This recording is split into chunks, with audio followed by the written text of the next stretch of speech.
the Huawei Mate 20 will be a large phone with a smaller eyebrow. These are the conclusions we can reach. The most important thing about this new design seems to be the reduction of the eyebrow of the phone compared to the Huawei P20.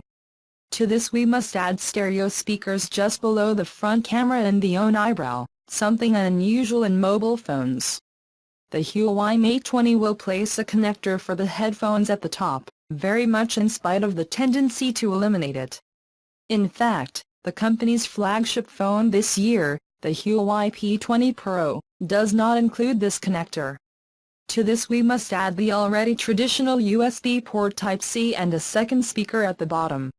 In the back we find again the three cameras of the P series, although this time arranged in a square format that includes the double-tone flash.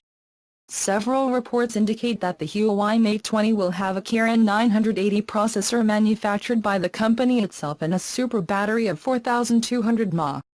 The phone, which would have a 6.3-inch screen, could arrive at an event between October and November, when typically the company makes the announcement.